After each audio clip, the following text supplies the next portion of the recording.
Omothe turathi tugi-celebrate our Thanksgiving na ni turacokeria Ngai ngatho ni undu wa gutuhe Thanksgiving njega muthenya wa Thursday na riu ningi tugikaro-ini giki tuguka gucokeria Mwathani ngatho ni undu wa maundu maria Ngai atwikire. Kwi mundu gikaro giki utari na ngatho iria ngicokia aira Mwathani ni wega. Kwi mundu ngiaga reason ya kwira Ngai ni wega. Ona tukiga maundu maria mangi mothe ri no tumwire ni wega ni undu wa gutukinyira muthenya wa umuthi kana tiguo. Na nikio tugikaro-ini giki twira Mwathani ni wega ni undu wa mawiko make. Na ningi tugikaga guo ta kanitha umuthi ni muthenya witu wa health and tukororereria maundu megie health and wellness. Tondu ona o Kristiano ni utwaranaga na maundu ma health and wellness. Tondu muthi ungikorwo we murwaru ona kanitha ndungihota guka. Ungikorwo ta kuigua wega ona wira ndungihota guthie. Uguo ria tukwaria uhoro wa Kristiano ni twaragia uhoro wa health and wellness. Tukiraga Mwathani athie agituteithagia agituheaga mĩĩrĩ ina hinya na niguo tuhote kugoca watheri. Bwana asifiwe. And for that reason we want to welcome you so much into our church, Faith Anglican Church. As I usually say, kanitha wa mutaratara uria uyuritwo ni Roho Mutheru. We want to welcome you. And also today being a good day for observing health and wellness in our church and emphasizing the importance of health and wellness, telling the people that we should stay healthy. And we have our sister, Dr. Mercy, we have our sister Virginia, we have Dr. Mercy again, we have two Mercies, and we have the Chama, ya Wellness and Health in this church, led by Dr. Maina. Those who follow us through YouTube, we want to tell you that we love you so much. We are situated in 1095 South Street in Bridgewater. We love visitors. We love people who follow us. Continue to follow us. We have an English service that starts from 11:15 to 12:15, and a Kikuyu service starts from 12:15 onwards. That's where we are today. May our God continue to bless you abundantly. Please.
bless you, Lord. We worship you. We adore you, mighty God. Nituragucokeria ngatho ni tondu wi Ngai gutire Ngai ungi tawe. We worship you, Lord. We bless you and we adore you. Hallelujah. Baba, thĩinĩ wa rĩĩtwa rĩa Jesu Kristo nĩ twagwa nyarĩrĩ-inĩ ciaku rĩngĩ mũthamaki mahinda maya ma mĩaraho tũgĩkwĩra nĩ wega Ngai nĩ tondũ wa ũrĩa ũraranĩtie na ithuĩ na ũgatũkinyanĩria gĩikaro gĩkĩ ihinda rĩrĩ Ngai. Baba nĩ wega nĩ tondũ ndũrĩ wagomania andũ aku ũguo tũhũna nĩ ũtũgomanagia nĩguo tũrathime na nĩguo warie na ithuĩ Jehova. Nĩkĩo ngoro citũ mũthamaki nĩ tũkũnyoteire na tũgerekereria na harĩ we mahinda maya Ngai nĩ tondũ Mwathani nĩ ũkĩte nĩguo ũtũcerere na waranĩrie na ithuĩ Ngai. Nĩ wega Ngai thugunda ngoro citũ mũthamaki we ũcanjaga the hearts of men, my Father and my God. Ndĩrahoya ũcanji ngoro ya mũndũ ũmwe wĩ haha Ngai nĩguo mũndũ mũrigo ũrĩa ũkĩte ahengete mũthamaki ũtuĩke wa kũmũthathaũra Mwathani. Uraugire tũgwĩte na nĩ ũgwĩtĩka and that you show us greater and mighty things that we know not, O God. Nĩkĩo tũragwĩta ihinda rĩrĩ mũthamaki nĩguo waranĩrie na ngoro citũ mũthamaki. Nĩ wega ona nĩ tondũ ageni arĩa matũgeneire Ngai mũthamaki makĩheana kiugo gĩaku Ngai ũkorwo wĩ hamwe nao Ngai. Tũrakwĩra nĩ wega nĩ tondũ wĩ Ngai na gũtirĩ Ngai ũngĩ tawe. Arĩa marwarĩte mĩĩrĩ Ngai nĩ wohonanagia nĩ ũndũ wa mĩtũndũ yaku ũraugire nĩ tũrĩgwataga kũhonio mũthamaki. Koguo twamathĩrĩra kũhonio thĩinĩ wa rĩĩtwa rĩa Jesu Kristo. Arĩa nao morĩtwo nĩ thayũ mũthamaki nĩ we mũheani thayũ. Twahoya ũthuthurie ngoro ciao na ũmahe thayũ mũndũ rita rĩake Ngai. Nĩ twagũcokeria ngatho na nĩ twakwĩra nĩ wagĩrĩire Ngai. Ambanĩrĩria na ithuĩ ũguo wĩkĩte Ngai ona kĩrĩkĩrĩro ũkorwo wĩ hamwe na ithuĩ na nĩ tũgũthiĩ tũkiugaga nĩ wega nĩ tondũ nĩ twacemania nawe kĩrĩma-inĩ gĩaku gĩtheru o thĩinĩ wa rĩĩtwa rĩa Jesu nĩ twahoya na twetĩkia. Amen. Tari na ngatho. Kaĩ wa mũcicio we gũkũ kana cikorwo mũcicio ndĩrona. Happy Thanksgiving. Happy Thanksgiving. Aya, rekei tũrũgame ithuothe tũrũgamĩte ũguo na mũikarĩte thĩ tũgeithanie twĩrane Happy Thanksgiving na twĩrane karibu katika nyumba ya Bwana. Tafadhali. Happy Thanksgiving.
Ningependa kwa mwekeo yote kumwira karibuni sana katika nyumba ya Bwana, mwihare hagĩrĩire nyumba-inĩ yawa ageni aitũ na arĩa mokaga regulars, karibuni sana. Nikwenda kwa mwekeo gukaribisha Venerable Dorcas na nĩgetha ahote gũtũtwarithia hau hangĩ gũtũ introduce ũhoro ũrĩa wĩkuo mũthenya wa ũmũthĩ.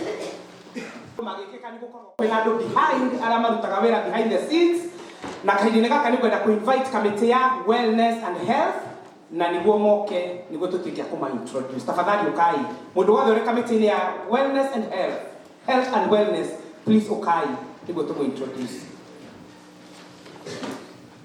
nayo na rĩa tũraria ũhoro wa health and wellness nĩ matigagwo gĩikaro-inĩ gĩkĩ magacemania rĩrĩa maũndũ mathira maka extend mathaa mao na nĩguo mathondeke mũthenya ta wa ũmũthĩ ũkorwo ũrĩ successful na nĩ tũkwenda gũcokia ngatho mũno mũno nĩ ũndũ wao na nĩ ngũmera o mũndũ egwete nĩguo mũigue mĩgambo yao na mũndũ akiuge anyitĩrĩire kamĩtĩ-inĩ ĩno please tũkwambĩrĩria nawe Bwana asifiwe. Hama rĩtwa njĩtagwo John Maina na ndĩrarĩ ũmwe wa coordinating committee ya health twĩnyitanĩire na andũ amwe a education department as well gũkũria departments ici hamwe. Thank you. God is good. Njĩtagwo Wangari Njoroge na I'm a member of the health committee. Thank you. Good morning, church. Njĩtagwo Emma wa Njoroge na ngoragwo the vice chair lady of the committee. Praise God. Amen. God is good. I'm a little Virginia and I'm the secretary our committee in my health. Praise God. Amen. I'm a little Francis Gatirua Kifugi and I've been serving as the co-chair of our committee now a year ago. Karibuni sana. God is good all the time. And all the time. God is good. Njĩtagwo Carol Karanja and I'm a member of the health committee. Wathani agocwo. Njĩtagwo Grace Foroje na ndĩ member wa committee. Bwana asifiwe. Nĩ mwana wega mũndũ akauga taito yake kana tiguo? Mũthenya ta wa ũmũthĩ rĩrĩa twĩna nginya Dr. Maceri gĩikaro-inĩ gĩkĩ nĩ wega rĩngĩ mũndũ ũgwetwo kuuga tĩtagwo Dr. Carol, tĩtagwo Professor so and so, tĩtagwo ndagĩtarĩ Virginia, tĩtagwo ndagĩtarĩ Emma, tĩtagwo ndagĩtarĩ Maina, tĩtagwo ndagĩtarĩ kana Professor Bweva. Bwana asifiwe. Macio nĩmo marĩtwa mao tondũ rĩmwe tũtimenyaga taito tiguo na nĩ mũhota gũkorwo kĩenda kaũndũ karĩa kangĩcũvwo nĩ Dr. Emma na hihi woka kũrĩ niĩ ndiĩka atĩa ugo menyete nĩ ndagĩtarĩ githĩ na ningĩ ona kanitha no kũigua wega twĩna mandagĩtarĩ kanitha-inĩ witũ kana tiguo ta mahũrĩra irohe please Ngai amũrathime mũno mũno nĩ ũndũ wa kuoya kanya na gũthiĩ out of your way gũthondeka service ĩno ĩkorwo ĩrĩ ya magegania. Ngai amũrathime. Thank you mũno. Ĩyo nĩyo committee anything to do with wellness health ona gũtarĩ health Sunday wone andũ acio nĩ megũkwerekeria ũrĩa kwagĩrĩire. Thanks so much. Thiĩte wega mũno no gũcokeria Ngai ngatho nĩ gũtũhe andũ a goro ũguo a bata mũno me gatagatĩ-inĩ gaitũ. God bless you so much. Na rĩu ihinda rĩrĩ tũtegũte ihinda nĩ tũkwarĩka Brother Francis na nĩgetha oke atwĩre atũtwarithie hau hangĩ. Karibu sana. As a member of our committee, just to first welcome you all on this second annual Health and Wellness Sunday. Hĩndĩ Archbishop Eric Aguko nĩagwĩtire atĩ kanitha to be an awesome church, you also have to be a wholesome church. Mũgũrĩkana ũguo?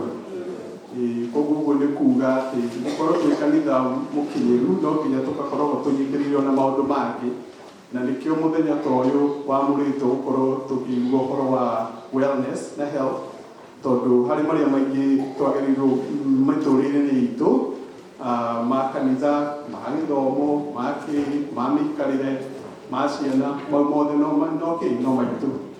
Koguo mbere wakwa haha ta mbere ya kamĩtĩ ndũgamĩrĩre kamĩtĩ nĩ kũmwalĩka to ask you to today to just come prepared to listen what our speakers have to share and to also come with an open mind. Our health is our wealth. Our health is our greatest wealth. Kogu, I believe we all believe that. And the best thing about it is we can actually do something about it. Our health is something we can do something about. Kogu, thank you, Mono Pastor Dorcas, na tumagia kanitha ni ku embrace uhoro wa gukorwo twi kanitha mukinyareru uranyitira maundu maingi and asanteni sana. Karibuni sana.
God is good. And all the time.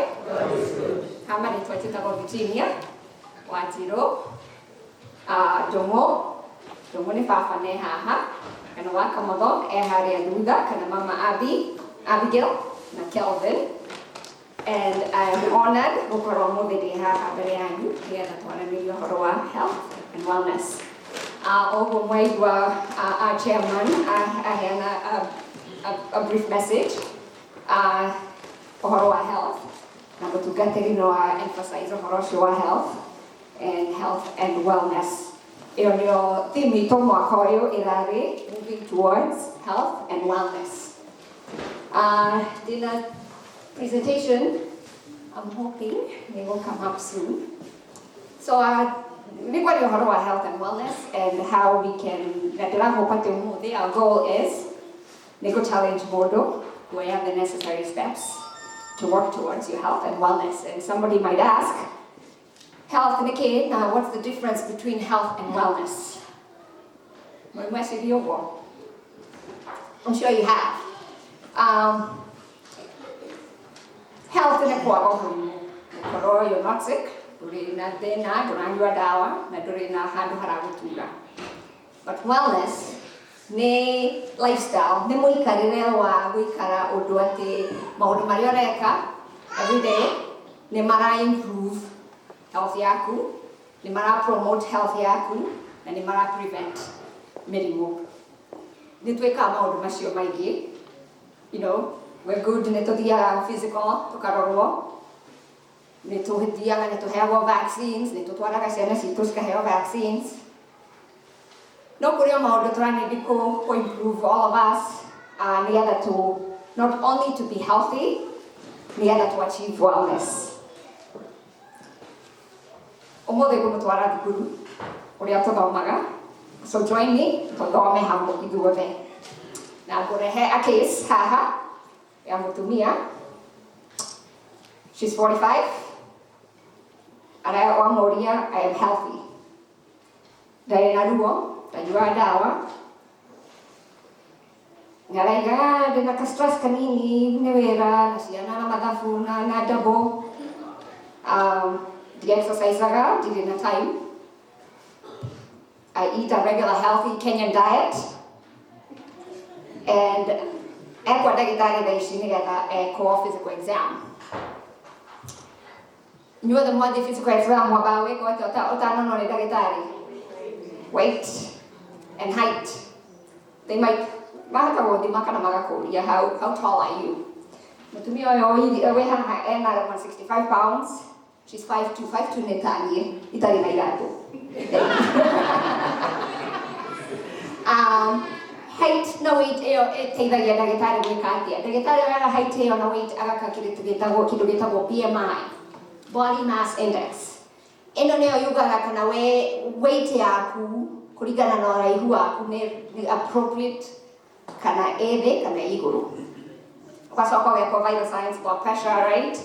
Sometimes they do a glucose.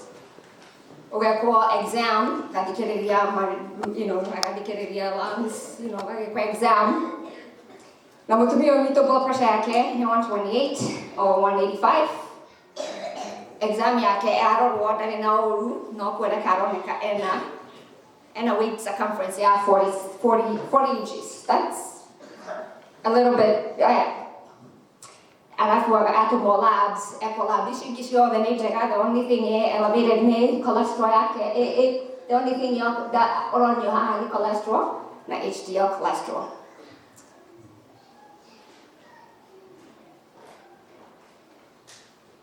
Mutumia, is she healthy?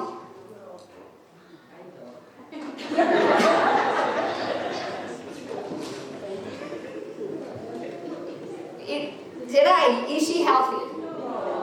Why? Is that cholesterol high? What else?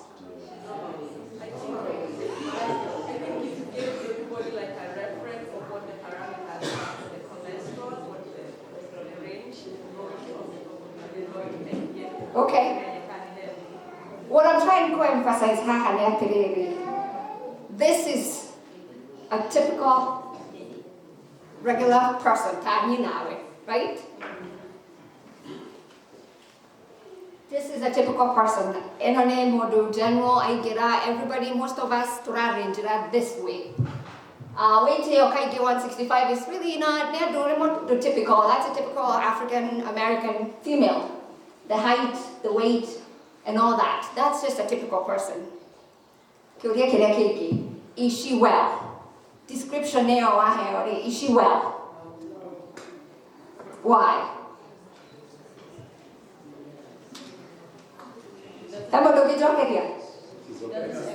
She doesn't exercise. Anything else? She's stressed. Anyway, so and then they wrote hand a reference, so I'll give you the references here.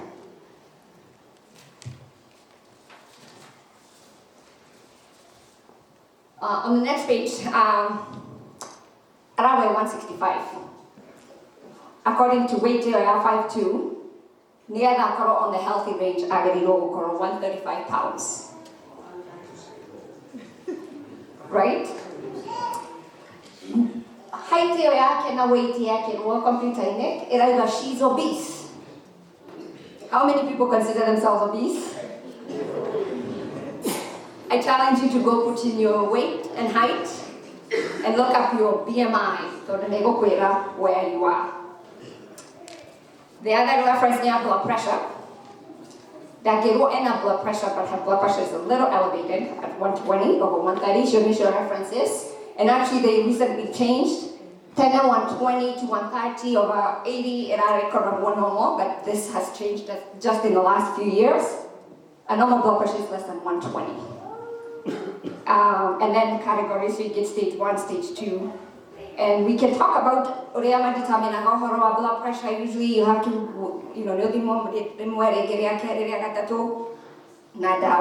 but because we don't have time, we won't go through that. On our exam to be the central obesity, not just BMI, no koro e mutugu, no do na weight ha, no koro tari mutugu, na we na weight around your waistline. Studies are showing that weight around your waistline is just as bad as diabetes towards your health. So watch out.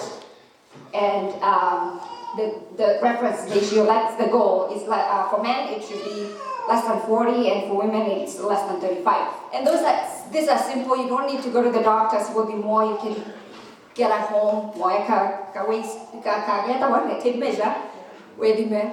Just to know where you are. Because I think most of us out there, we believe to be healthy, I'm good, I'm good. And the cholesterol. Cholesterol, there's good cholesterol, there's bad cholesterol, there's good cholesterol, there's bad cholesterol. Usually screen high total cholesterol, now the good cholesterol. So the good cholesterol already koro high, the bad cholesterol already koro low. So the good cholesterol HDL already koro greater than 50, and the bad cholesterol and the total cholesterol already koro less than 180. Again, in the last few years, these things are changing. Actually, they are making them tighter. Had only over 200, less than 180. So the challenge is on us to work towards all this. They're really healthy. They can get how to get healthy. Is it the weight? Is it the blood pressure? Is it the cholesterol? Is it all the above? All the above. Let me ask a question. Obesity. Nemorimu. Yes. It has a cause. It has treatment.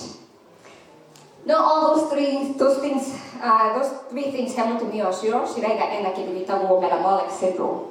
I would hate, I'd hesitate to me or she's not sick,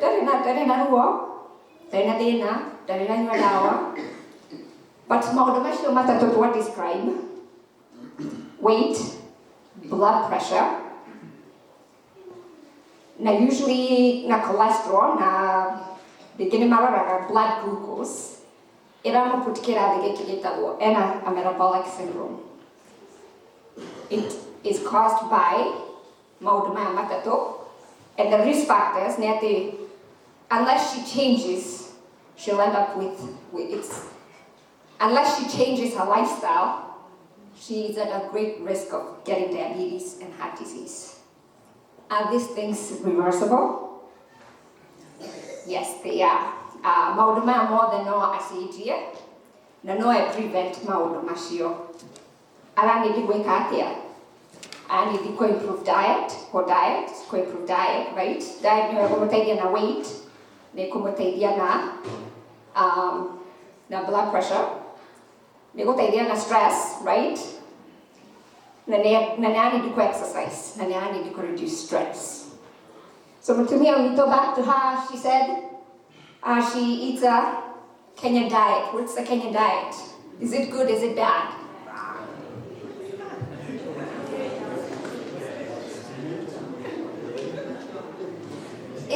Remarkably, I think a Kenyan diet is actually pretty good, right? Lots of vegetables, lots of fruit, right? Beans. So it's not bad. No, I'm sure according to American Heart Association, diet ĩrĩa recommendetwo nĩyo ĩyo. It's a Mediterranean diet. But I recommend lots of leafy vegetables, fish, olive oil, fruits, nuts, beans, low fat, low salt, high fiber. We know, Nitoe, a lot of us Nitoe, and we're eating this and we're working towards this. I think the Kenyan diet take a lot, so we can afford to do less is red meat and portions. So she's not bad. I think if you're doing a Kenyan diet, you're okay. I'm sure there's a few things you could change. You should issue recommendations on the next page. You should issue recommendations according to the American Heart Association. Share daily calories if you're sedentary, to exercise.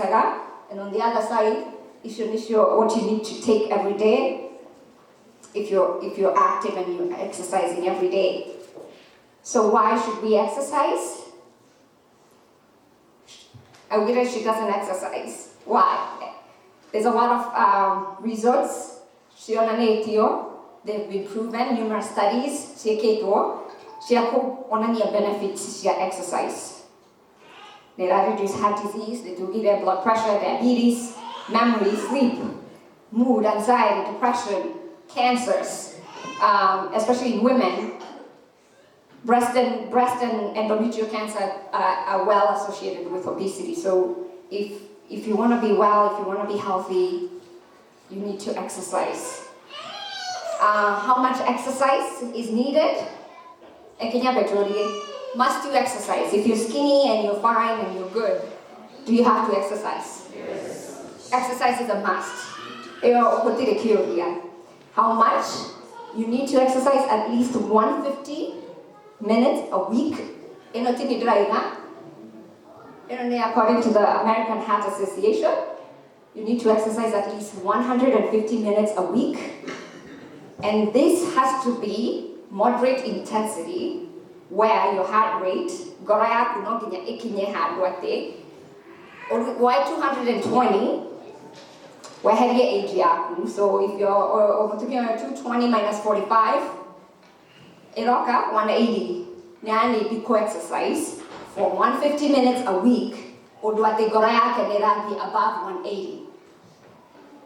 In simple terms, Orion carry draw 30 minutes, 5 days a week, where you record 220 minus 45 of your heart rate. Or work always 16 and 220 minus 60, 160. Above 160. Issue recommendations.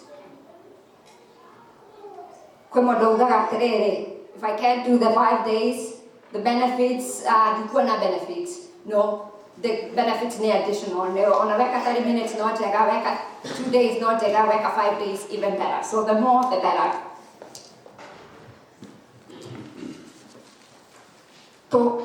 So many reasons this year for exercise, right? I don't have time. I don't like exercise. Right? I'm too lazy, and I didn't have energy. And I want to say this is a myth because actually studies have shown that the chicken or the egg,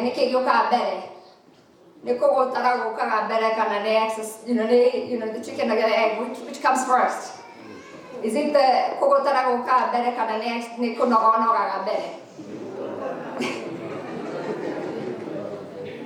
right?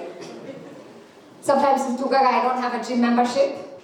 Can I get hurt? Can I go get the or exercise in the next few days? But actually, there's a reason. There's a lot of reasons. Now, one of the last one who got the is wrong. Physical therapy, no exercise. So the goal is to exercise. To start out slow, wear there. Try and find something you like. schedule time to exercise. Nitweka maundu maingi, but we don't have 20, 30 minutes here for exercise. You can start scheduling exercise or the schedule alago hado. I encourage just take short workouts all throughout the day. Onada ikumi hoine, drive less. Akorone waka paki gari yaku haria haraihu at the edge of the parking lot. Count your steps. Involve your family and friends. Right? You can reward yourself. You can get professional help. A few years ago, I wanted to exercise. It's tiring. And I remember getting half for personal trainer. And you would think it's expensive, but it really isn't. Build up your strength and would make it comfortable. Also, remember to wear comfortable clothes and shoes. Stress reduction. Stress, but I think stress is one of the things, especially for us. Right? When you're stressed, you can't exercise. When you're exercising, maybe it helps with your stress. But stress reduction, stress causes a lot of illnesses, right? Mental health, stress, right? Mental health, stress, heart disease, obesity, weight, by the way, you can't stress, and we all know that. You sleep better. You get sick easier. When I studied cancer, stress, lifestyle. So I'm just here to encourage. I think if we can do it, I think we need to do it to encourage each other, to encourage our family members. And on that note, I hope enough.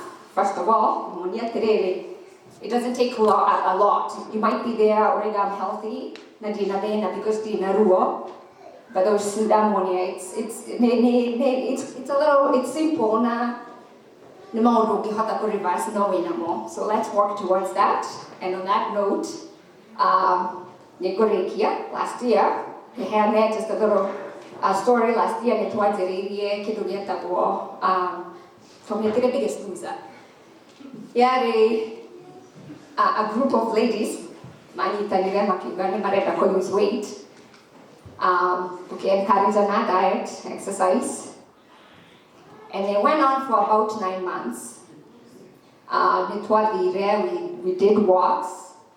We made some progress. The problem now, progress, everybody come backslide. But I'm telling you again, especially the ladies, that we were doing it together last year, and I invite everybody else, if you're interested, we'll start this again at the beginning of the year. A few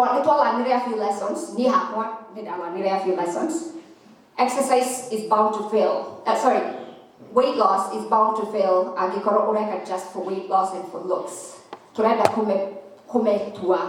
health purposes. Do I need to go quick if you got the weight?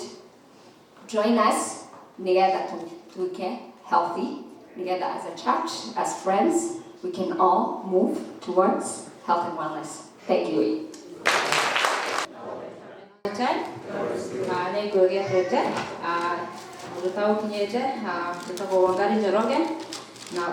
Health Sunday. Now, my topic is toy, but sometimes we overlook it. Health is wealth. Your health is on your hands. Especially,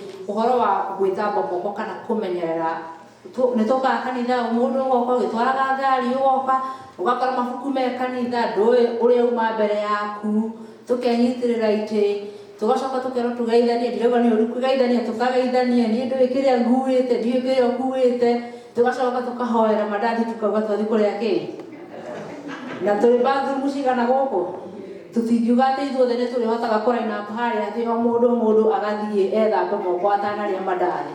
Or even myself, I overlook it. But But sometimes mukiaria na mundu ri ugoka mundu akauga atiriri ona ukariganirwo ukarite kari ukuga ni gweka atia ni ugote kugo muthenya wa muthe tukuharira uhoro wa hygiene uhoro wa utheru thini wa moko maitu na ndimwire ati uhoro wa gwithamba moko ni ugiragiriria bacteria guothe muno na kuhiria bacteria na if you touch it waga gwithamba moko you transfer those bacteria from one surface to another and one of the surfaces that you transfer that to is your body. Ithuothe nä tå emphasizaga muno na niä hakwa muno atä mwana wakwa tå mä ra bathroom kä å rä kia mbere å må ragia å makä ora å må ragia atä did you wash your hands? Am I the only one? But do we know that it's even healthier for our children to wash their hands before they use the bathroom? Må rä mweciria å guo tondå nä oka gå kå nä ahutie kä rä a kå hutagia athiä bathroom na ndanethamba moko atanathiä bathroom bacteria cio ndekera mwä rä wake koguo we only emphasize after. But the best thing is wash your hands before and after you use the bathroom. Toshia na ona ithui. Before and especially hida riri ni ria flu na stomach bug ni tucionaga mahinda maya rira kwambia kugia heho tondu some bacteria zikoraga riria when it's too cold. Koguo the importance of hygiene gutiri hindi tungimi overlook. Ona andu aria most of us here we are in the healthcare field from in one way or the other. Kana ni group homes kana ni healthcare facilities and one thing like tutira tukirwo niki hand hygiene gwetha moko arita gloves ugika gwetha moko koguo ri tutikwenda ithio twiragwo atiriri we are doing it there not goka kanitha ndiroka kanitha ate gukerenagia kanitha is the house of God and nyumba theru but the bacteria are everywhere sidio so koguo emphasize ya muthenya wa mothe na we as a healthcare committee ni turokire na something to implement tondu tutikota korana pare ithuothe ni tugukorwo na hand sanitizer dispenser imwe ri koragwo haria ukageithia ndu ukaina ukahutia kira kindu no utanathie mandathi ndio geka atia ugaithĩria kanyamũ moko ũgethirima ũgathirima nginya gaga until it's all completely dry hĩndĩ ĩyo rĩu ũthiĩ ũrĩ indathi rĩaku ona ndũgũkorwo na wasiwasi okay na ũkĩingĩra harĩa kana ũkiuma nja hena ĩngĩ ya harĩa just do the same thing na nĩgetha atĩrĩrĩ tũkĩhunjia ũhoro wa health ona kũrĩa tũrutaga wĩra maũndũ-inĩ marĩa mangĩ tũkorwo ona ithuĩ nĩ tũrakorwo tũgĩ-practice ũndũ ũcio to kugaga nĩ ithuĩ tũtireka atĩa. My presentation I'm make very brief nĩ ũndũ wa time na nĩgetha our guest speaker akorwo na ihinda rĩega but your health is in your hand. Nĩ tũgũkorwo by next Sunday nĩ tũgakorwo rĩu twĩna a complete setup ya hand sanitizer. We did it, we have the stands. The only thing we need to do is to just get the career itself. Na nĩgetha ithuothe tũkorwo tũgĩtũmĩra nyamũ ĩyo. Thank you mũno.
twina health wellness today. Kana tiguo? Matiro horo wa health no horo wa wellness ri. Kai mathina matathira maratena mo maiki. Kwi bara matangigithira no kuretwo tunini. You know, na jiguaga mase jumps tunini titurunyike mwini. Kana tiguo? Haya, reka twate ugeni mundu gitwo Dr. Mercy na ke tukuhe ndagika nini oke atwaririe na nitwike ni gutiko wa guturathima. Mohora iro please. Ndio gwikirwo hau in a minute.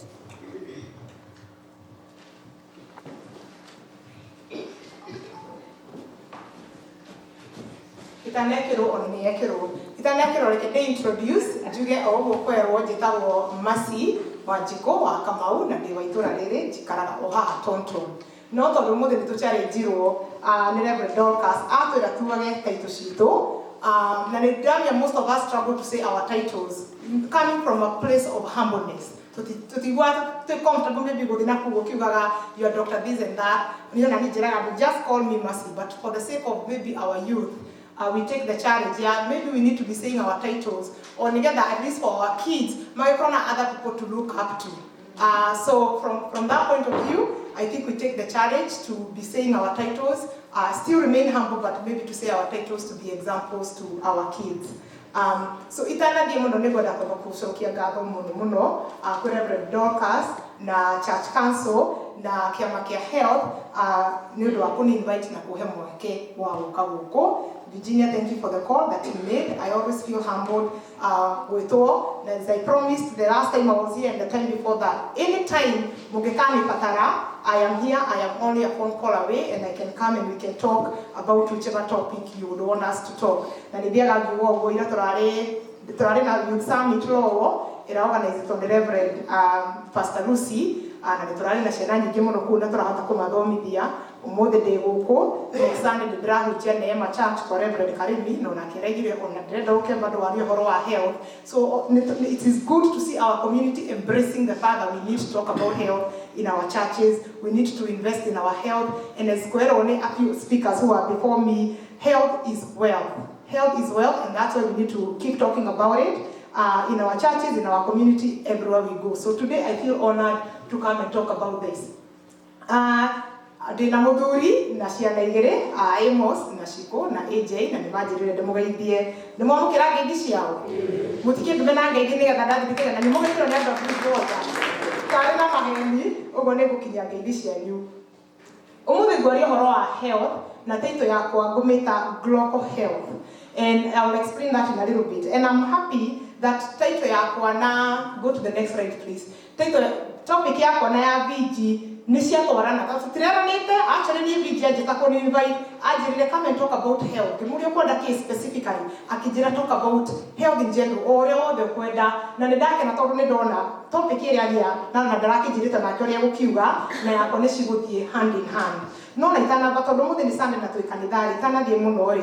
Let me base it on the Bible na juge the book of Proverbs chapter 4 verses 7 and 10. You get the wisdom is a principal thing.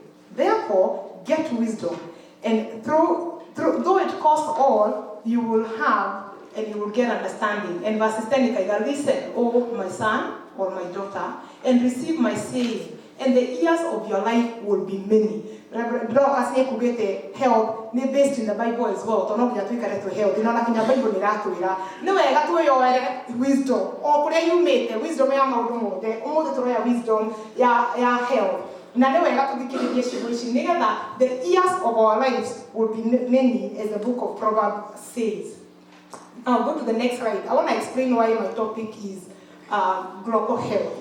Kira kiratuma topic yakwa ito global health ni tondu ni ahuti handu VG ekugaga na global means global, so I say it's usually global is the intersection of global and local health, because either way ni trust na maundu maria twaranire Kenya na maundu maria turaranira guku, diet ya Kenya na diet ya guku, lifestyle ya Kenya na lifestyle ya guku. We are at a place where we are at an intersection. Yeah, globally, the things that we know or we learned or we grew up with, and locally, the things that we deal with. Now, usually I ask people, so when I say local health, does your mind think Kenya or are you thinking local here?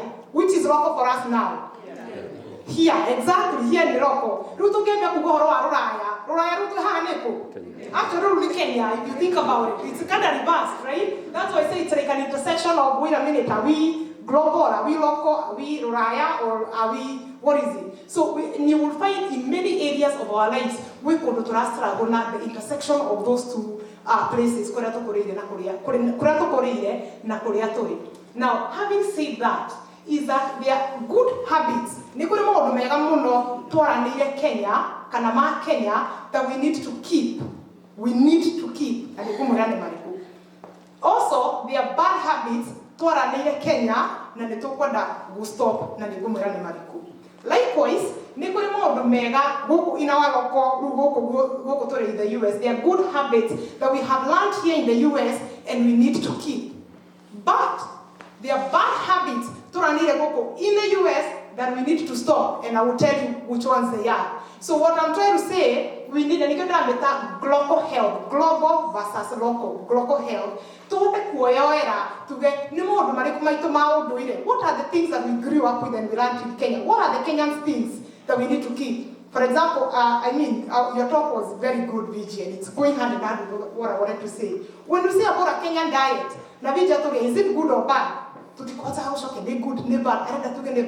which is it good or bad? So I want us to take that Kenyan diet and take the good of it and keep it, right? I want us to take our Kenyan lifestyle, keep it, and whatever is not good, we need to then be able to deal with some of those things. Hence, the local, global health as my topic. And you will see what I mean by that. All right, let's see.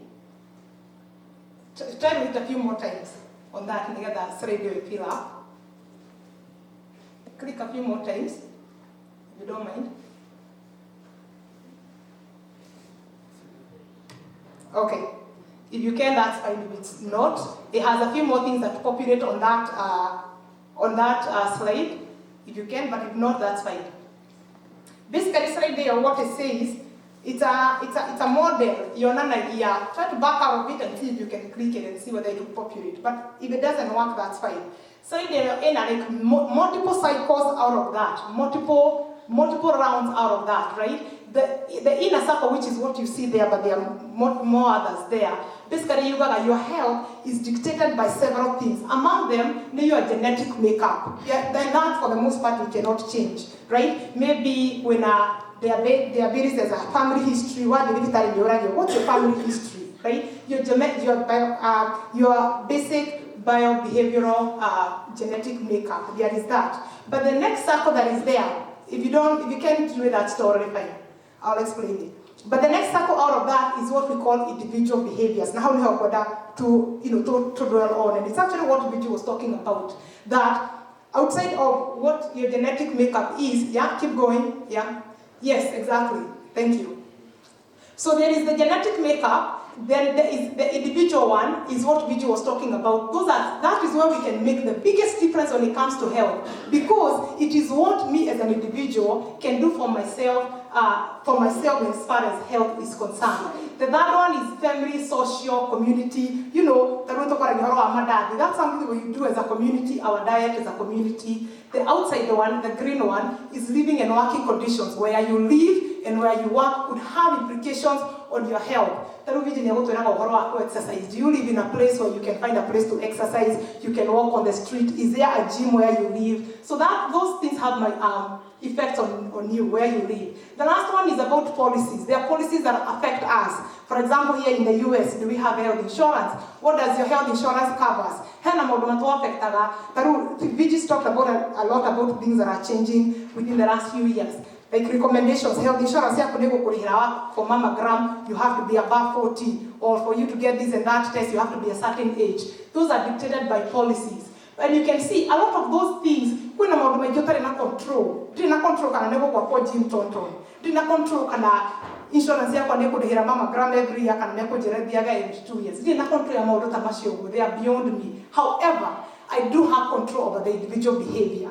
What I can do, what I can change out of all that, and these are all the things that affect your health, it's the individual behavior. So on Aniko Mucharage, we put our focus on that. Please give me the next slide.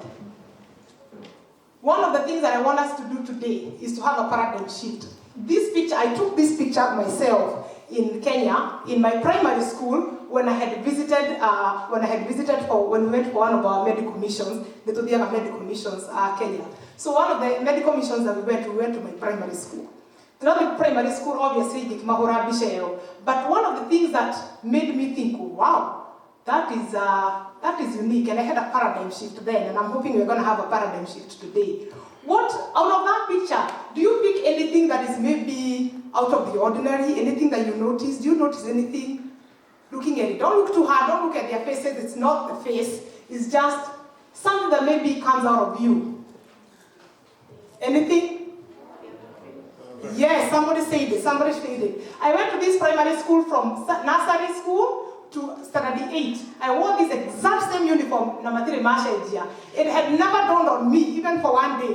But this time when I went back, all I could think is, why are boys wearing pink? It looked weird at that time. Before, I never thought that even boys were wearing pink. It never even occurred to me. The colors meant nothing. The colors to us meant nothing. Even to them still it means nothing.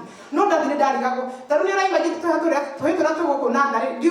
Sunday school. Do you think I'll find any boy maybe wearing pink right now? Probably not. Maybe blue, maybe other colors. But you can see how our mind has changed. That when I went back, it actually kind of looked funny that all the boys were all wearing pink. Something that never bothered me at that time. So that is what I want us to do. Just that picture is just an illustration. That there are things that we thought of a different way back then. And maybe from today, we can have a paradigm shift, and I'll explain some of those things, right? A perspective of looking at things. Give me the next slide, please. Paradigm just means you get a perspective or the way of looking at things. As far as health is concerned, right? One of the ones, the paradigm shift that I want us to have, if nothing else, prevention health. And I would rather for us to talk about prevention health. The paradigm shift that I want us to have,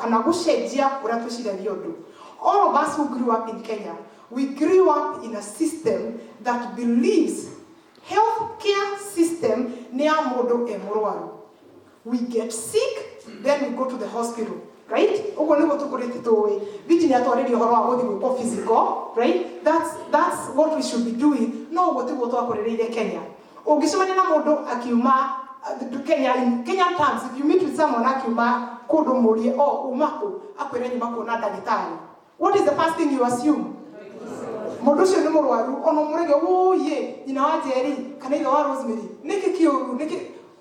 You know, because we interpreted so we wait to get sick so that we can seek medical attention. One of the shifts that I want us to change, right?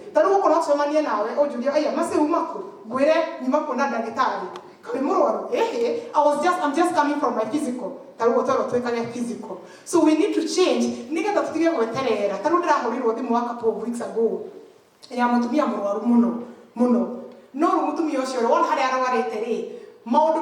a history about a year ago. It wasn't that bad. I would take Tylenol and I would be okay, right? So what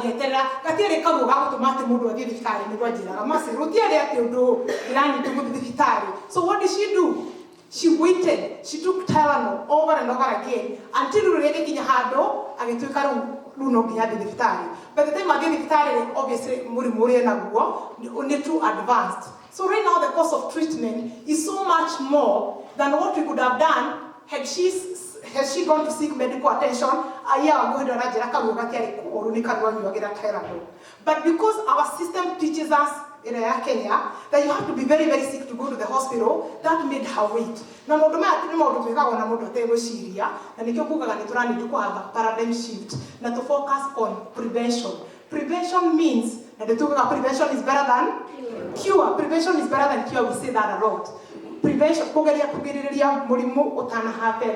going so much into the details, but we have 3 types of prevention: primary prevention, secondary and tertiary be able to get too much into that because of time, because I hope to get to other things. So please give me, yes.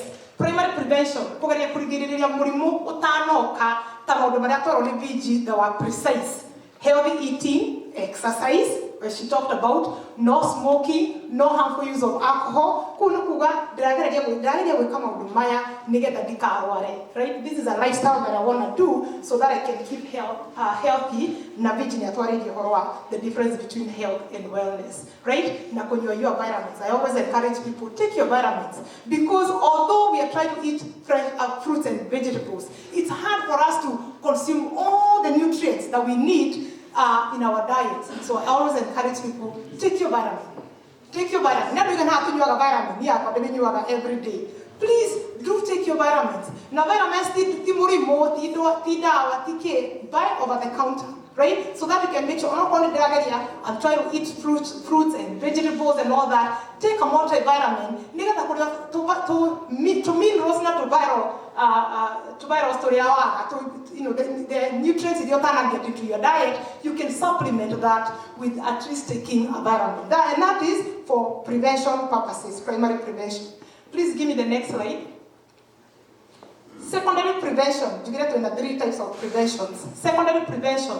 A little bit about it, right? Where you try to reduce the impact of disease.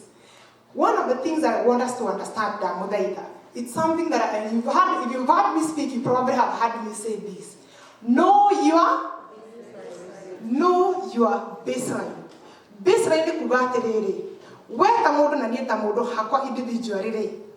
Taba wedi kiririo guo. Wambe umenye baseline yaku wiha. Nieta rudema setodaishi tu murwaru ri. Mwiri wakwa koragwo hiana ate. What is my baseline? Umenye utari murwaru niete wiguaga. Now the reason that is so important, kumenya your baseline, kumenya baseline kimita kana gikoyo, kumenya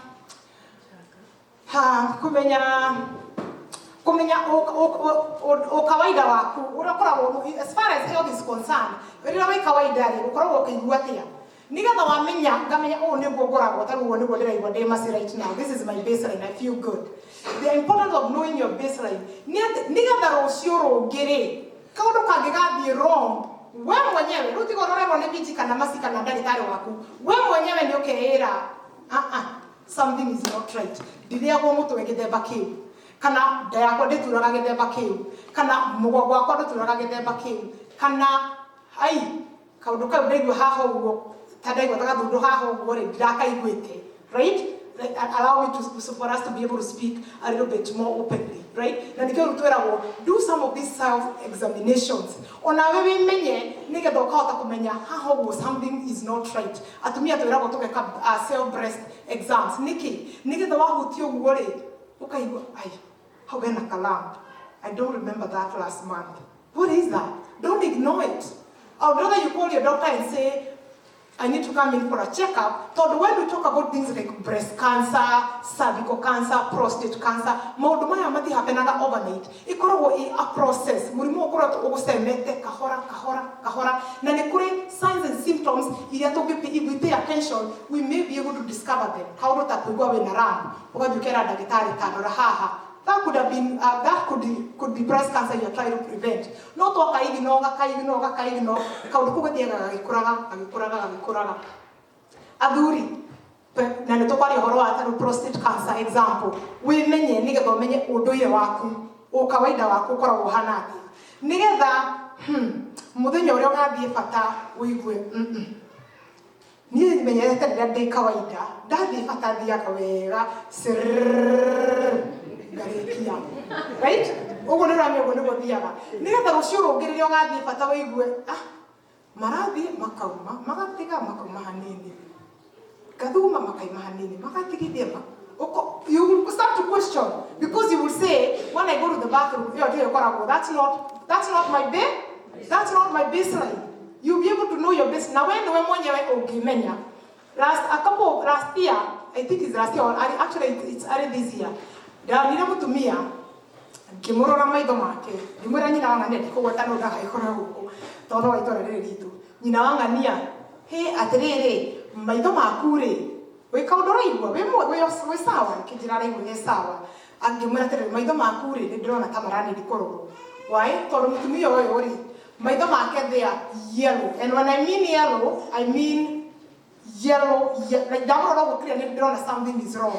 No ndamũria wĩ mũrwaru, what do you think she told me?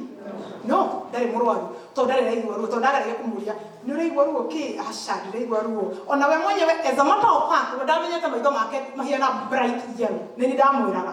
No athiĩ gĩcicio-inĩ rĩ nĩ arorire akiuga haiya ti therũanga nĩ bright yellow. So ngĩkĩmũria ngĩkĩnjĩra ndakĩrĩ na ruo, ngĩmũria atĩrĩrĩ wathiĩ batarĩ nĩ ũnoticĩte kaũndũ? Akĩnjĩra rĩu maci we nĩ hĩndĩ waiga bata nĩ noticĩte kaũndũ tondũ ndathiĩ batarĩ mathuguma makwa rĩ mahana turungi mũrũrũ.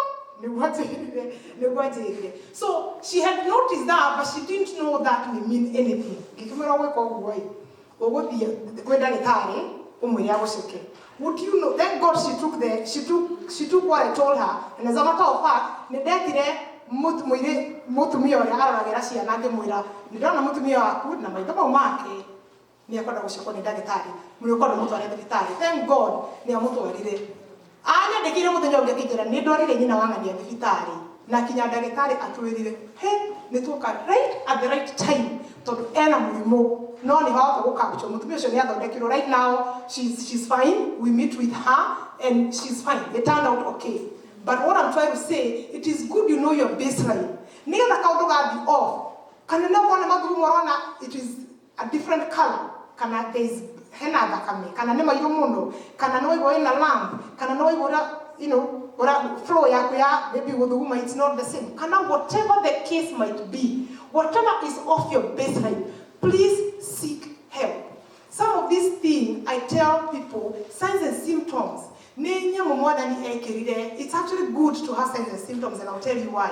They are like signals and alarms that you get, that your body has, to try and tell you, VG, get me help, I'm not feeling well. Right? Thank goodness, from umothe healthy to noara rushina no akua. Although it took a darari hado, the mother of you, the one that my mom, Arajaka, Nanyara, the Rolia Mammy, Niki Arekire, Niki the Water Arekire. Which I'm sure you've heard from most of your people at home. What do you think my mom told me? Oi, darari hado, and I totally get it because darari hado ne kugatirere. Toakiri nake kandido na toakiri regiade nake kandida. Right? So Sunday he was fine, but today he's not there. He died yesterday. Right? What is the truth? The truth is actually mudurusho ne harari na hado. Nivyo tutanamenya kana no taramenya, but there was something. Most of us don't go from a state of 100% healthy to tomorrow you're having a heart attack. It usually doesn't work like that. Or 100% healthy to tomorrow you're having a stroke. As Vijay was saying, some of those numbers when we look at them, there was something happening. The cholesterol was high, maybe your blood pressure was high, your blood sugar was high, something was off. I try to emphasize on please know your baseline so that you can be the best judge. Something is not right with my body. Seek help. Go right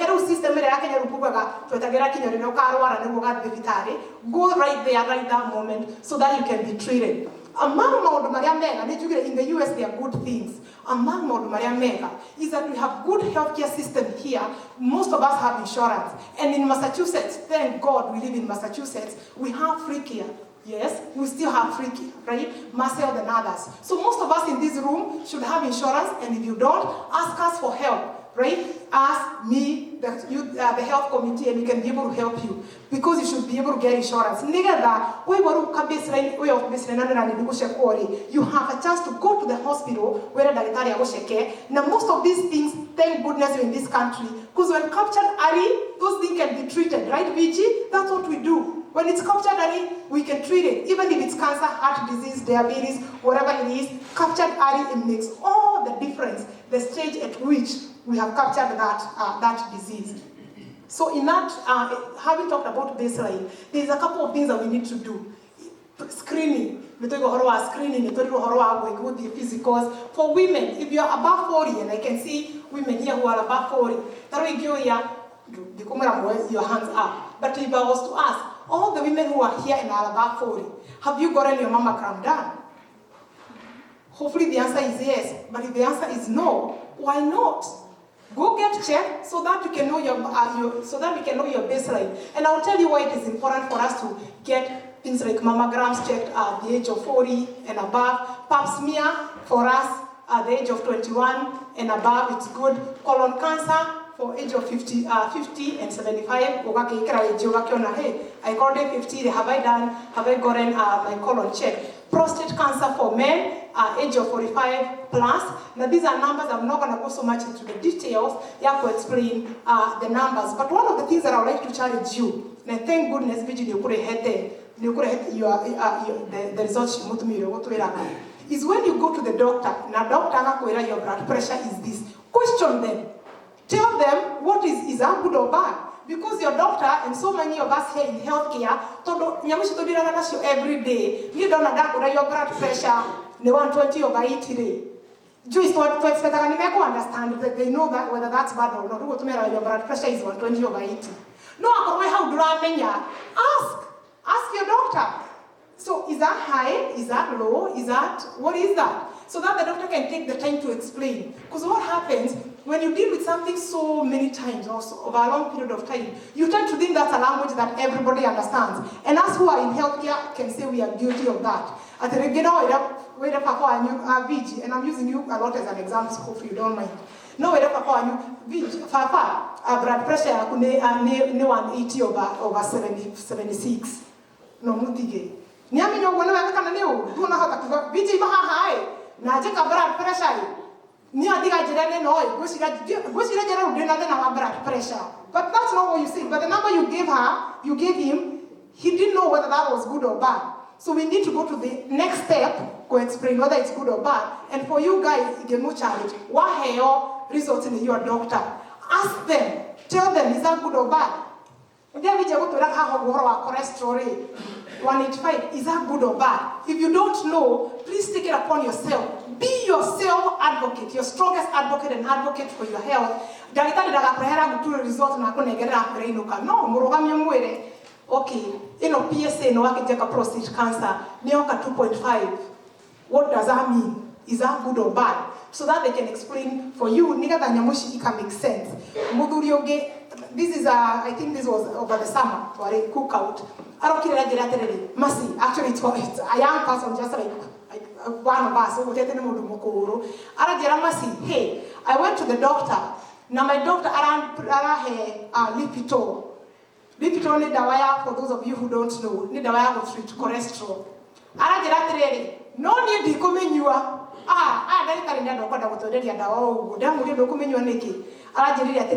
Mercy, look at me. Cholesterol.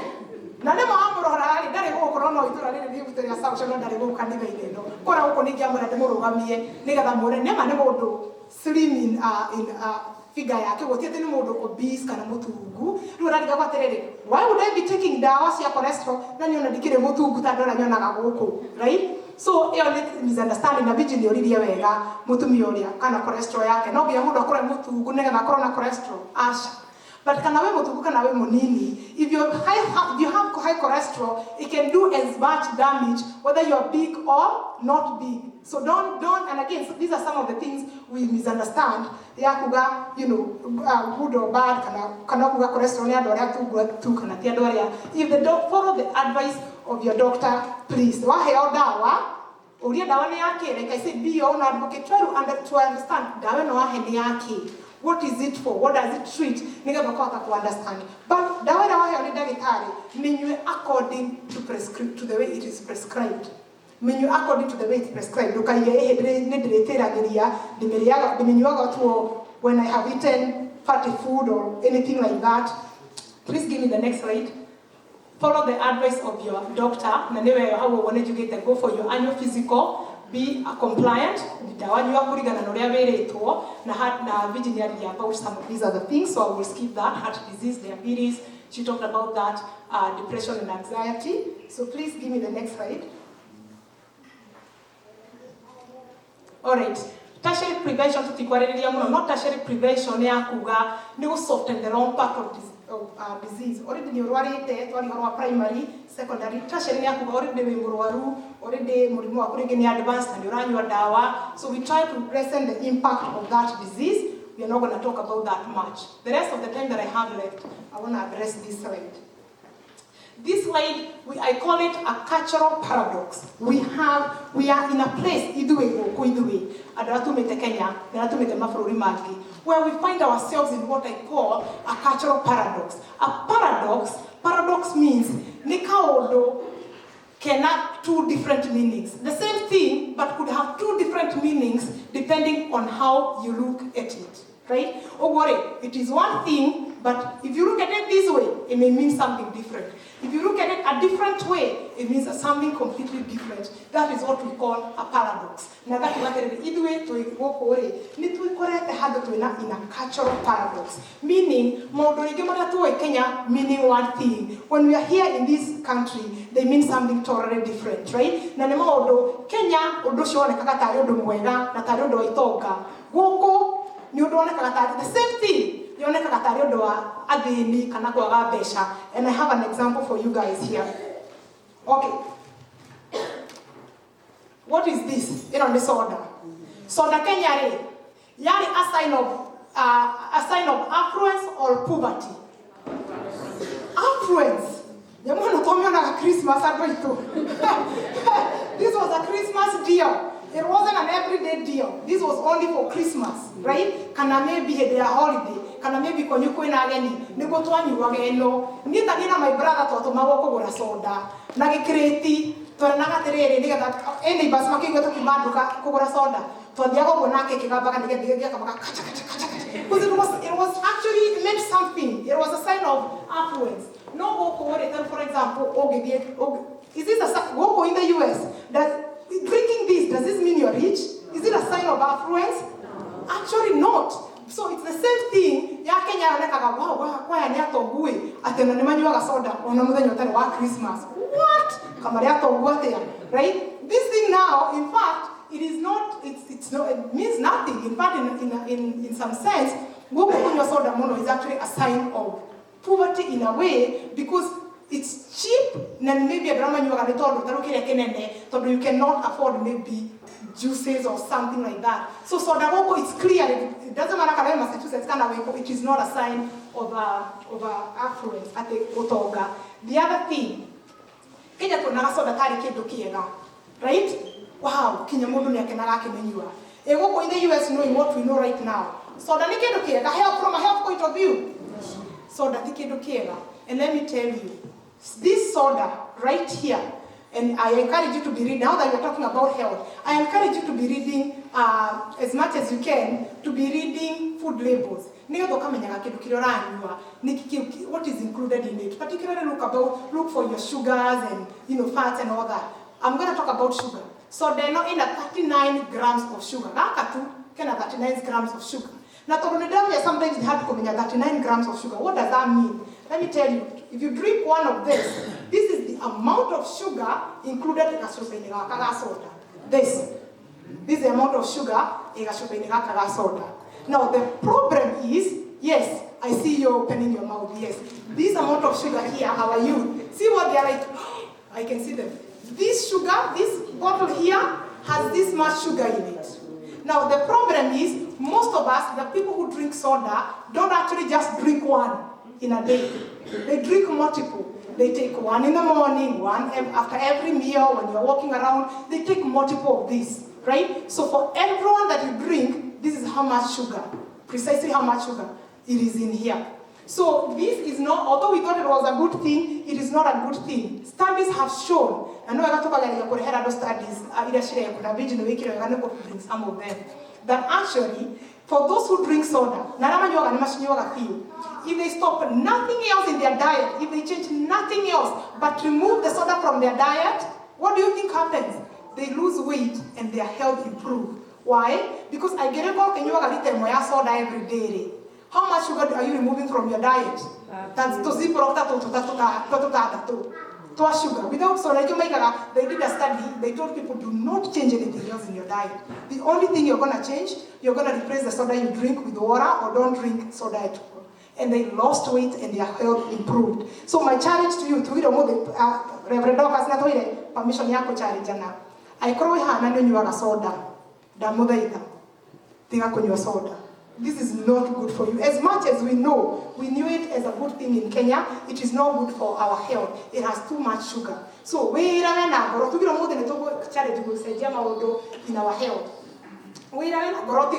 Soda, more importantly, now the reason I was calling this as a cultural paradox. Ni todo idu tuonaga nawe riria guthoma na riria gatonga ciana ciakwa ti gugoma mia tuguragira tu soda only Christmas ciana ciakwa ngaciguragira soda ki o muthenya. And guess what, we actually can do that now. We can afford to buy our kids soda every day, but is it good? It is not good. So it is a thing that was a good thing and an affluence, but it's not a good thing, and now we are teaching it to our children. So I would challenge you, please, to stop buying soda, to reduce the amount of soda that we are drinking. It is not good for us. Something else, that was an example. Something else, how were fast foods. Fast foods, Kenya, put your mind back to Kenya. They don't want a Kenchik, no connect Dr. Wimpy, no connect Dr. Steers, the fast foods, right? They were unable to right? Because you couldn't even afford it.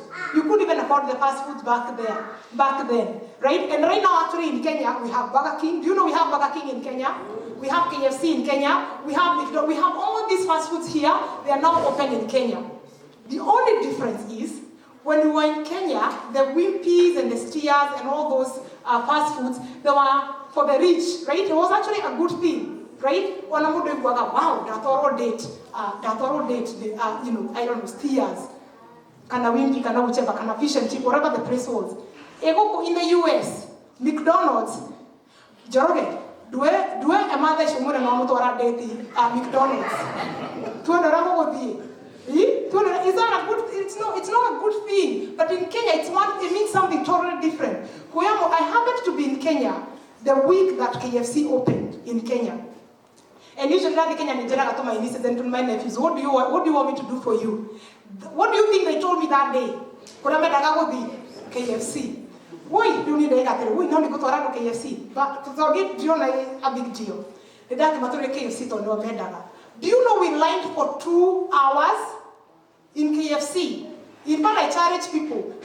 From when we introduced KFC and Burger King and McDonald's and all those American fast foods in Kenya, watch our health about 10 years from now, and you will see a decline. Because these things in Kenya, they should become the in thing. And I will tell you again the difference between something having 2 different meanings. Here in the US, is going to Burger King like, I'm so rich, McDonald's. Actually, do you know McDonald's is a sign of poverty? Like it's a drama that McDonald's because McDonald's has dollar menus and all that. So McDonald's is not a sign of affluence. Not that Kenya Burger King. Wow! Right? That is something that in Kenya fast food was a good thing. So when we came here, when we came here, because guess what? The thing we could not even afford, or the things that we could only dream of in Kenya, here is everywhere. So we consume them in high numbers. So I'm challenging us to look at our diet and to try and reduce the amount of fast foods we are consuming, right? We are better off sticking into our Kenyan diet, and that's why I have pumpkin there.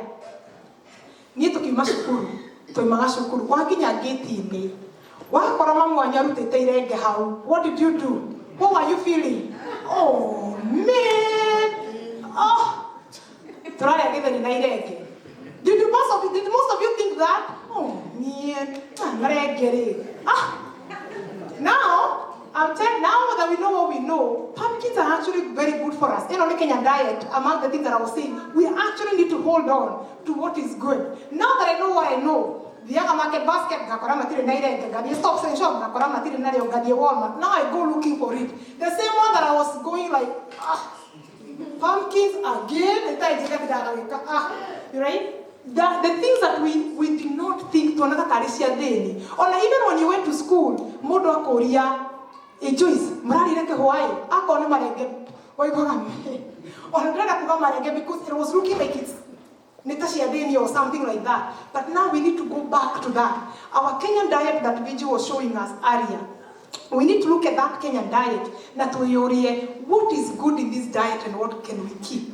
Among the things that are good in that Kenyan diet, my friends, ni indo iria are authentic, ni indo iria taru cia marenge, ngwacĩ, marigo, ndũma. Those are the things that we need to keep. The only thing I would want us to add in our Kenyan diet, because it's a good diet, ni to increase more vegetables, and that we can do here.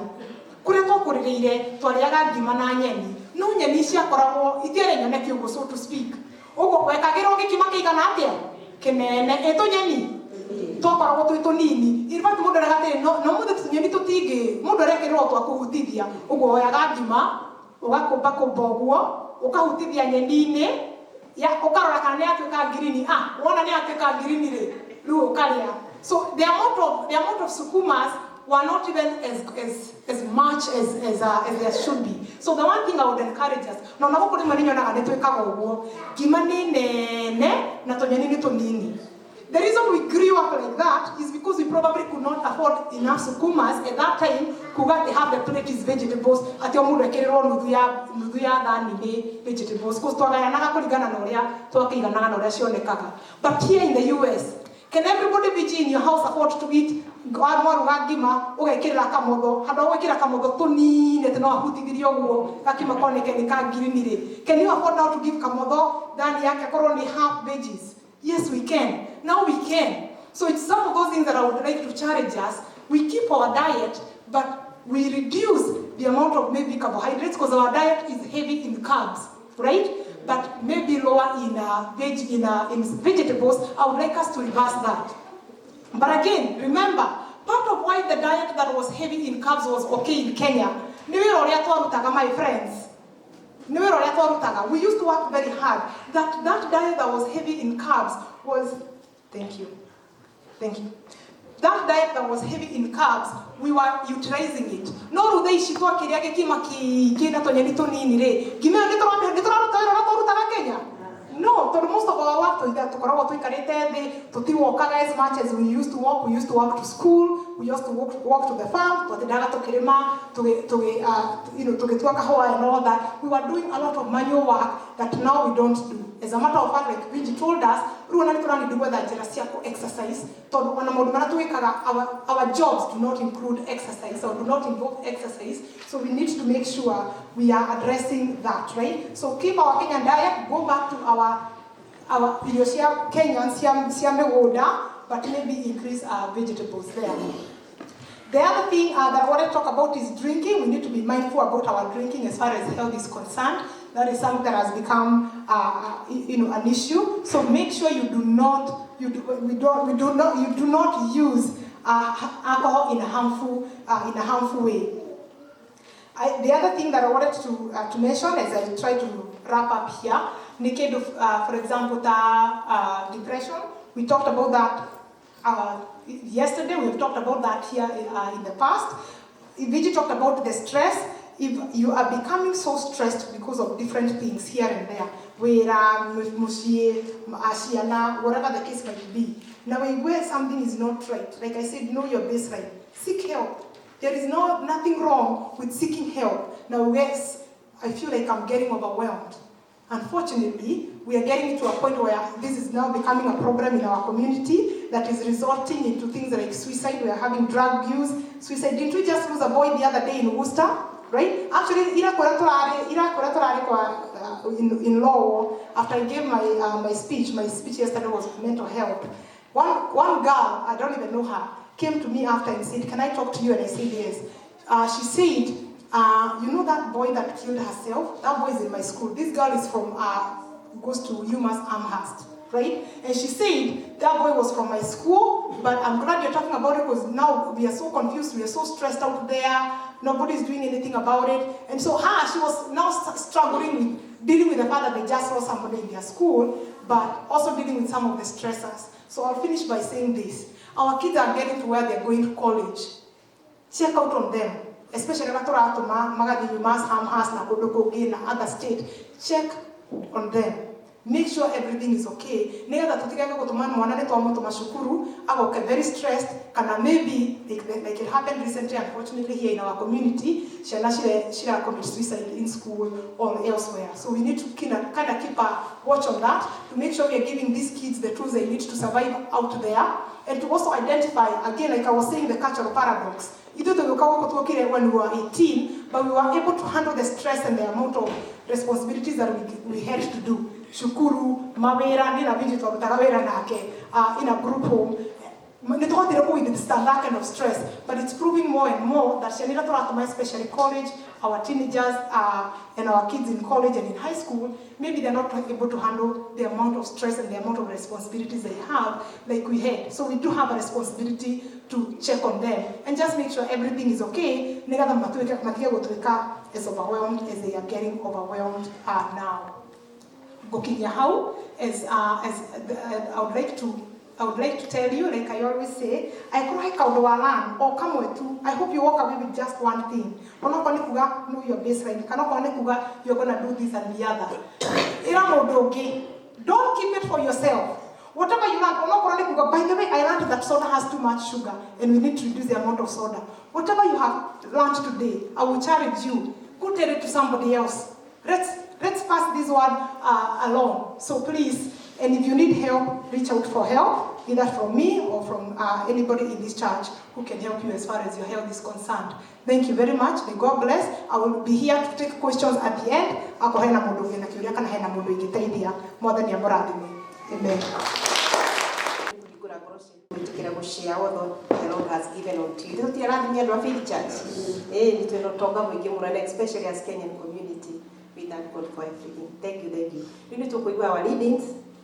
I think we have Dr. Carol and Sister Faroli. Proverbs chapter 2 from verse 1 to 15. My son, if you accept my words and store up my commands within you, turning your ear to wisdom and applying your heart to understanding. Indeed, if you call out for insight and cry aloud for understanding, and if you look for it as for silver and search for it as for hidden treasure, then you will understand the fear of the Lord and find the knowledge of God. For the Lord gives wisdom, from his mouth come knowledge and understanding. He holds success in store for the upright. He is a shield to those whose walk is blameless, for he guards the course of the just and protects the way of his faithful ones. Then you will understand what is right and just and fair, every good path. For wisdom will enter your heart, and knowledge will be pleasant to your soul. Discretion will protect you, and understanding will guard you. Wisdom will save you from the ways of the wicked men, from men whose words are perverse, who have left the straight paths to walk in dark ways, who delight in doing wrong and rejoice in the perversiveness of evil, whose paths are crooked and who are devious in their ways.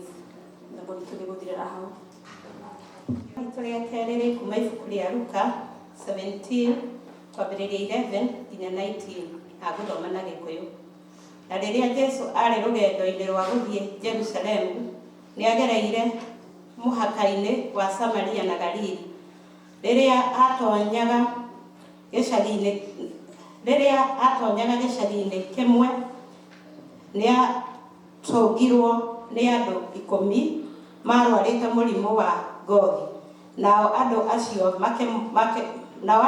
makĩrũgama haraya makĩanĩrĩra makiuga atĩrĩ, Mwathi Jesũ, tũiguĩre tha. Rĩrĩa Jesũ amonire, akĩmera atĩrĩ, thiĩi mũkarorwo nĩ athĩnjĩri-Ngai. Na rĩrĩa marĩ njĩra-inĩ magĩthiĩ gwĩka ũguo, amerire magĩtherio. Rĩrĩa ũmwe wao onire atĩ nĩ ahonio-rĩ, akĩhũndũka akĩgocaga Ngai na mũgambo mũnene, akĩgũithia magũrũ-inĩ ma Jesũ, akĩmũcokeria ngatho. Mũndũ ũcio arĩ Mũsamaria, nake Jesu agĩkĩanĩrĩra akiuga atĩrĩ, ĩ githĩ ti andũ 10 matherio, acio angĩ 9-rĩ nĩkũ? Mũndũ ũyũ mũgeni nowe wahũndũka oke acokerie Ngai ngatho. Jesu agĩcoka akĩĩra mũndũ ũcio atĩrĩ, ũkĩra wĩthiĩre, wĩtĩkio waku nĩguo wakũhonia. Icio nĩcio ciugo cia Mwathani. Ũgerenjere ndagĩka ithatũ. Bwana asifiwe. Ngwenda tũikarĩte oro ũguo ndikana Jemu nĩ ũkũhota gũtwĩkĩrĩra rwĩmbo rũu twĩne icungo igĩrĩ tu na nĩguo gwete ũkiugo kĩrĩa kũgweta kĩmwe. Rwĩmbo arĩa mwĩna Golden Bells nĩ rwĩmbo 551. 551. Those who have Golden Bells, 551. 551 arĩa mwĩna Golden Bells.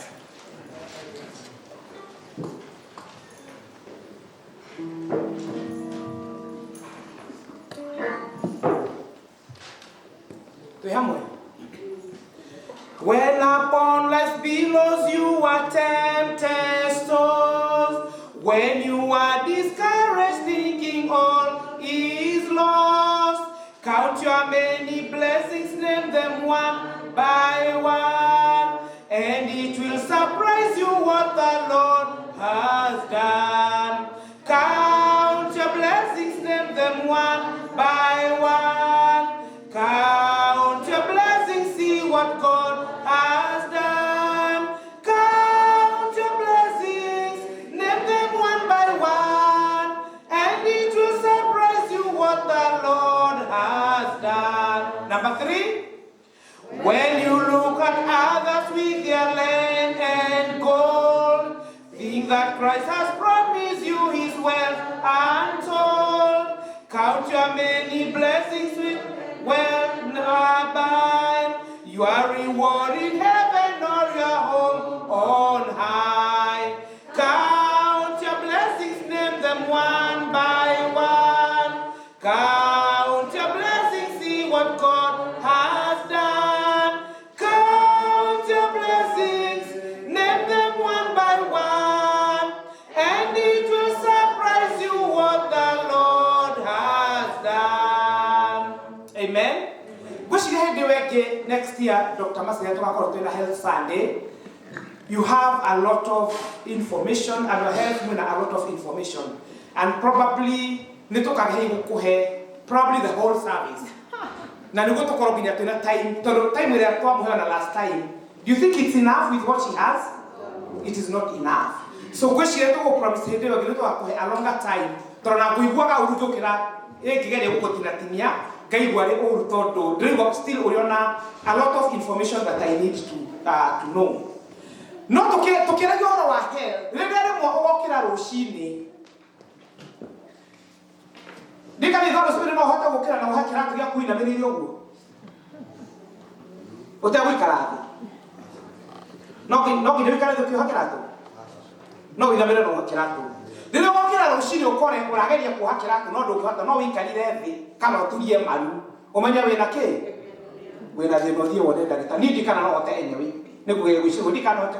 Probably no hote ndikana hote. Oguo uhoro wa health ando kiria health kanitha-ini uyu ni turacokeria Ngai ngatho ni undu wa gutuheka mweke kauna ni gutuke mutwaririe makiria uhoro wa health. No ni kwenda uhuria mundu na mwikaranitie nake atiriri, are you happy the way you are? Are you happy when it comes to health? Ni ukena uri ohana kana uri we nyagunyu gukiigwa. Are you happy the way you are? Are you happy? Ndaigo mundu rauga ndina wira wa kuruta kana haroka we hiwa ndu ukoro kiruta reke kwire riria muthenya umwe ugokira ukore maru maku ni maramba kuna mucibi ndungihota gwika ati umenye ni kwagia na ki umenye ni kwagia na thina.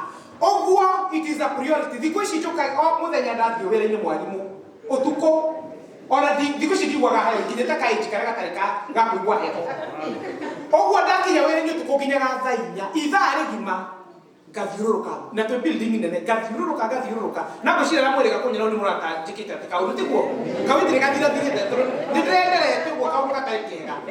No, thanks be to God to kanitha witu turiega mandathi organic chai organic oguo rutu akirindo organic ni hau hakwa harike oguo turore no gacaka caire ningi ukakurikia tungikana kwaria muno tondu maundu maria mari ni ta kutire twahunjirio tucokerie Ngai ngatho ni undu wa gutuhinyĩrĩria kihindi-inĩ gĩkĩ andũ marahoya Ngai kana tukoretwo tũrĩ ihinda rĩa bũrũri rĩa gũcokia ngatho tucokerie watheru ngatho atĩ we nĩũhotire kuma gwaku mũciĩ na woka nyũmba ya Ngai na waikara thĩ wahota kũigua kiugo. It is the time to give God thanks nĩ ũndũ wa maũndũ maingĩ marĩa Ngai atũhete. Nĩ atũhete health njega, agatuhe gwĩciria kwega, agatuhe maũndũ mega.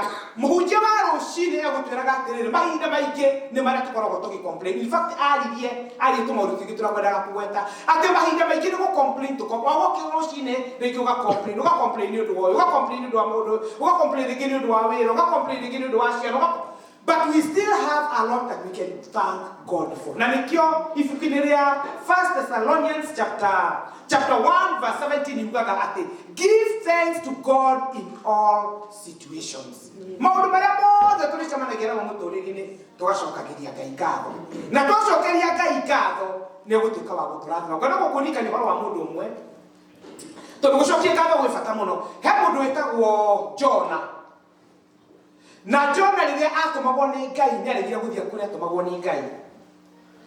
Na rĩrĩa athiaga gũkĩgĩa na kĩhuhũkanio maĩ-inĩ agĩkora nda-inĩ ya kĩ? Ya thamaki. Arĩ nda-inĩ ya thamaki Jona akĩanjia kũhoya na akĩanjia kũririkana kũrĩa atũmagwo nĩ Ngai nakĩ. Na rĩrĩa meciria makamamwĩria ũhoro wa gwĩtĩkĩra na kũhoya Ngai na gũthaitha Ngai na maũndũ ta macio agĩtuĩka wa kuma nda-inĩ ya thamaki kana thamaki ũguo kĩrĩa gĩtuĩka gĩa kũmũtahĩka. He mũndũ ũngĩ wĩtagwo Paulo na Sila. Paulo nĩtũthomaga kũhingwo marĩ njera-inĩ na nĩ ũndũ wa kwĩna na gũcokeria Ngai ngatho na maũndũ marĩa mangĩ magĩtuĩka gwĩka atĩa akuma njera. Ũngĩkorwo ũrĩ mũndũ wa gũcokeria Ngai ngatho maũndũ maingĩ no mekĩke mĩtũrĩre-inĩ itũ. I don't know how far you are guoka maũndũ-inĩ ma mũtũrĩre. Ndiũ kana ũthiĩte too far tondũ Paulo arĩ njera-inĩ ũkaigua we nĩ ta wĩ njera-inĩ. Guoka maũndũ-inĩ mũtũrĩre kana ũthiĩte atĩ ũkaigua we rĩu wĩ nda-inĩ ya kĩũngũyũ wĩ kũu thĩinĩ na ndũ ndũngĩhota gwĩka nĩ ũndũ wa maũndũ marĩa ũrathiĩ through. Ta tuĩka mũndũ wa gũcokia ngatho.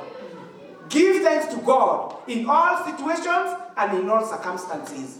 And you will see what God will do in your life. Bwana asifiwe. Bwana kwa boko tuwe matangazo ni kwa lima kile mahali.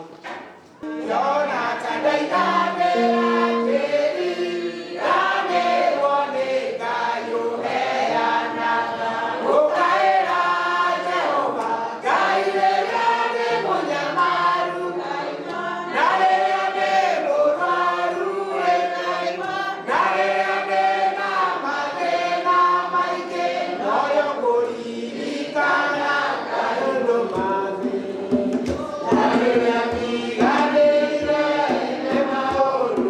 Amen.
ĩno hena andũ marenda gũcokia ngatho na nĩ megwĩbangĩte.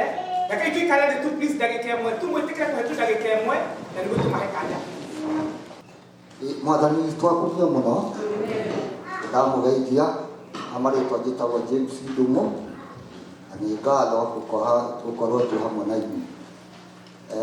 Nĩ mũthenya witũ wa gũcokeria Ngai witũ ngatho. Tũrugire tũgũka haha nĩgetha tũmũcokerie ngatho nĩ ũndũ wa maũndũ marĩa twĩkĩte na marĩa twetereire atwĩkire, tondũ nĩ tũrĩ na mangĩ o maingĩ tũrenda atwĩkire. Nĩ ũndũ ũcio nĩkĩo tũkĩte haha tũiga tũkũrũgama mbere yanyu mũtũhoithie marĩa me mbere itũ na marĩa mena thutha itũ nĩ mahĩtũkĩte na nĩ tũcokerie Ngai witũ ngatho na Ngai witũ amwĩke wega. Mwathani agocwo. Niĩ ndĩ na maũndũ maingĩ tondũ James nĩ akĩaria. Tuoka haha gũcokia ngatho tondũ wa mwaka ũyũ na nĩkĩo mũtungatĩri ona njĩra ndamwĩra areke tũcokie tondũ ithuĩ mwaka gũgĩthira ũrathira. Nĩtuomenete Mwathani na njĩra nene agatwĩka maũndũ mega na tũgakinya handũ ha kuona nĩ tondũ nĩ gũka kuga nĩ thengiũ kwĩ Ngai. Tondũ no tũcokie na nĩtũcoketie no nĩ tũkwenda kuga nĩ thengiũ. Mwathani agocwo. Tũtirĩ na maũndũ maingĩ o macio na tũneane kĩrĩa twĩ nakĩo na Ngai witũ atuĩke wa gũtũrathima. He ciana citũ mũndũ ũngĩ atũingĩrĩria wĩna kĩndũ.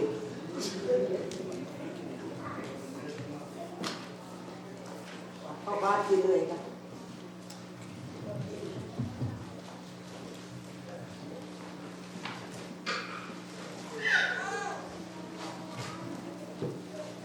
Kaĩ wagĩthiĩ Wachirũ?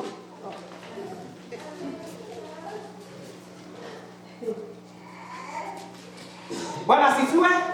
Nĩ tũkwenda gũcokia ngatho nĩ ũndũ wa andũ acio, nĩ ũndũ wa famĩlĩ ĩno ya Rosemary, nĩ ũndũ wa gũka kwĩra Mwathani nĩ wega, nĩ ũndũ wa harĩa makinyĩtie. Rekei tũhoe.